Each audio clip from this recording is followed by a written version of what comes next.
انسانوں کی عظیم اکثریت کیسی کیسی مشکلات کے ساتھ دوچار ہوتی ہے۔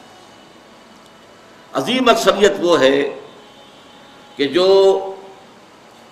کمر توڑ دینے والی مشقت کرنے کے باوجود 2 وقت پیٹ بھر کر کھانا نہیں کھا سکتی، جن کے بچوں کو علاج کی سہولت میسر نہیں، مشقت، محنت، تکلیف، نہ صرف محنت و مشقت، محنت و مشقت کے اعتبار سے تو ہم یہ کہہ سکتے ہیں کہ انسان بھی لدو اونٹ کے مانند ہے یا کولو کے بیل کے مانند ہے، لیکن حیوان اور انسان میں اس اعتبار سے بڑا فرق ہے۔ انسان میں احساسات، رنج، غم، صدمہ،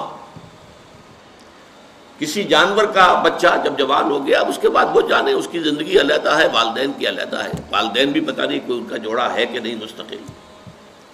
لیکن یہاں کیا ہوتا ہے؟ یہاں جس اولاد کو پالا پوسا، جنہیں اپنے جگر کے ٹکڑا سمجھ کر اور اپنا پیٹ کاٹ کر جن کو پالا ہے، اگر وہی بیٹا جوان ہو کر سینہ تان کر بات کرتا ہے، یا جیسا کہ آپ سنتے ہیں باپ پر ہاتھ اٹھا لیا ہے، ماں کو مار دیا ہے، قتل کر دیا ہے، جو صدمہ اس وقت انسان کو ہوتا ہے کیا کسی حیوان کو ہوتا ہے؟ یہ صدمات، یہ رنج و غم، قرآن مجید میں ایک پوری سورہ مبارکہ ہے اسی پر، جس کا مرکزی مضمون یہی ہے، لا اقسم بہذا البلد وانت حل بہذا البلد ووالد وما ولد لقد خلقنا الانسان فی کبد۔ میں جو ابتدائی قسمیں ہیں ان کو اس وقت تشریح نہیں کروں گا، اس لیے کہ وہ ہمارا اس وقت کا موضوع نہیں ہے۔ جس چیز پر قسمیں کھائیں اللہ نے 3، لا اقسم بہذا البلد وانت حل بہذا البلد ووالد وما ولد، 3 قسمیں کھا کر بات کیا کہی؟ ہم نے انسان کو محنت اور مشقت ہی میں پیدا کیا ہے۔ محنت اور مشقت ہر انسان کا مقدر ہے۔ عام طور پر سمجھا یہ جاتا ہے کہ غریب لوگوں کے لیے یہ معاملہ ہے، نہیں، اصل میں محنت اور مشقت کی شکلیں مختلف ہیں۔ کوئی شخص دفتر میں بیٹھا ہوا مشقت کر رہا ہے، کسی کی ذہنی مشقت زیادہ ہے، کسی کی جسمانی مشقت زیادہ ہے۔ یہ جسمانی مشقت والا جو ہے تھک ہار کر رات کو سوتا ہے تو صبح کی خبر لائے گا، وہ پوری طرح ٹانگیں پھیلا کر سوتا ہے۔ اور یہ جو ذہنی مشقت کرنے والے ہیں، لمبی لمبی کاروں میں چلنے والے اور بڑے بڑے محلوں میں رہنے والے، ایئر کنڈیشنڈ آفیسز اور بنگلوں میں رہنے والے، ان کی راتوں کی نیند حرام ہو جاتی ہے۔ ان کو جو مسائل درپیش ہوتے ہیں، انہیں جو صدمے ہوتے ہیں، انہیں جو فرسٹریشنز ہوتی ہیں، یہ نقصان ہو گیا ہے، یہ معاملہ ہو گیا ہے، فلاں نے یہ کر دیا ہے، فلاں پرابلم پیدا ہو گیا ہے، یہ ساری چیزیں جو ہے یہ اس غریب مزدور کے لیے نہیں ہوتی۔ آپ کو معلوم ہے ہپنوٹکس کی ضرورت جو ہے انہی عمرا کو ہوتی ہے، سیڈیٹیوز کی ضرورت انہی کو ہوتی ہے، ٹرینکولائزرز انہی کو چاہیے، انہیں نرم گدیلوں کے اوپر نیند نہیں آتی۔ تو مشقت اور محنت ہر ایک کے لیے ہے۔ صدمہ، غالب نے بہت خوب کہا تھا، قید حیات و بند غم اصل میں دونوں ایک ہے۔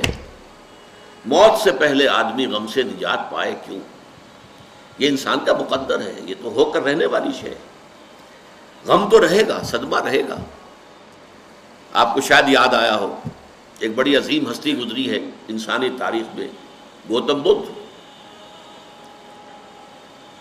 کپل وستو کا شہزادہ، at the prime of his youth, 30 برس کی عمر، اس نے مشاہدہ کیا لوگوں کو، لوگ دکھوں میں ہیں، لوگوں کے لیے مصیبتیں ہیں، لوگوں کے لیے تکلیفیں ہیں۔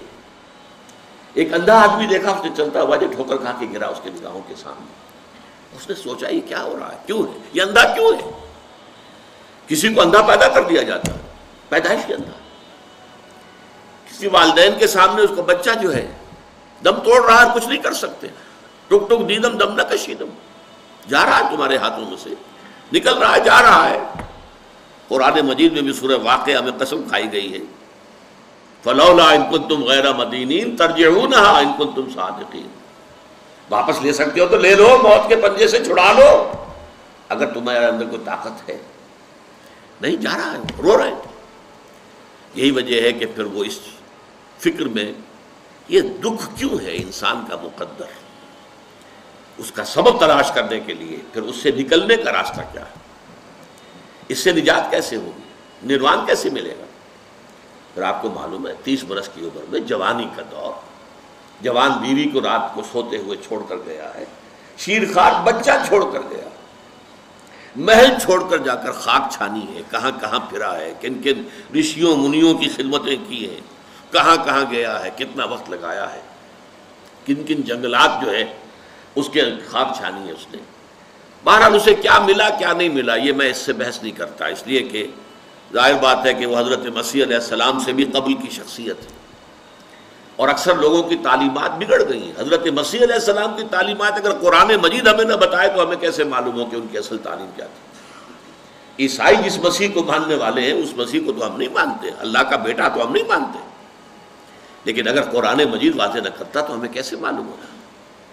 اسی طرح گوتم بدھ کے بارے میں جو کچھ کہتے ہیں ان کے ماننے والے، اس کی طرف نہ جائیے، وہ کیا تھا حقیقت میں ہم نہیں جان سکتے، لیکن یہ ضرور ہے کہ اس کے فلسفے کا جو مین تھیم ہے سروم دکھم، all is pain, all is suffering, all is agony، سروم دکھم، درد ہی درد ہے، رنج ہی رنج ہے، غم ہی غم ہے، قید حیات و بند غم اصل میں دونوں ایک ہیں، موت سے پہلے آدمی غم سے نجات پائے گی۔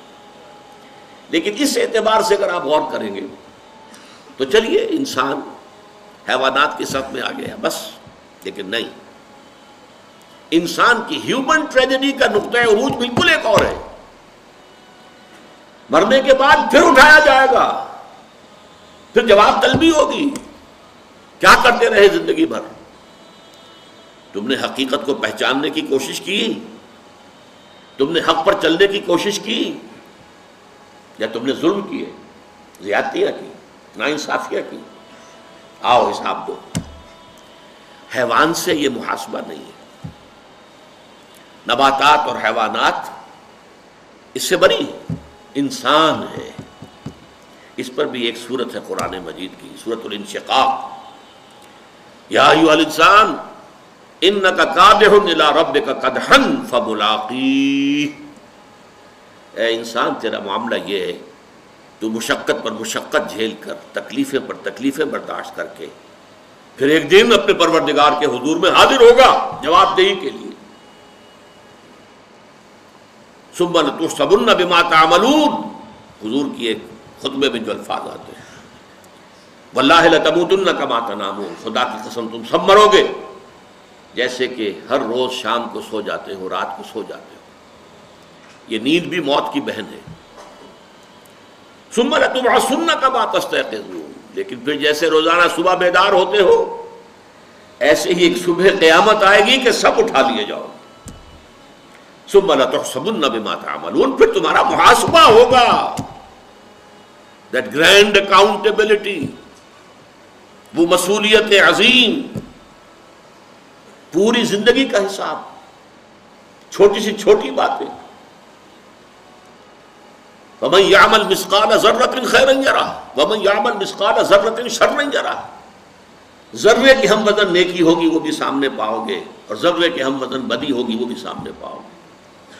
انسان چیخ اٹھے گا، مَا لِهَذَا الْكِتَابِ، یہ اعمال نامہ کیسا ہے، لَا يُغَادِرُ صَغِيرَةً وَلَا كَبِيرَةً إِلَّا أَحْصَاهَا، اس نے تو نہ چھوٹی چیزیں چھوڑی ہیں نہ بڑی چیزیں چھوڑی ہیں، تمام کا احاطہ کر لیا ہے۔ وہ محاسبہ ہوگا۔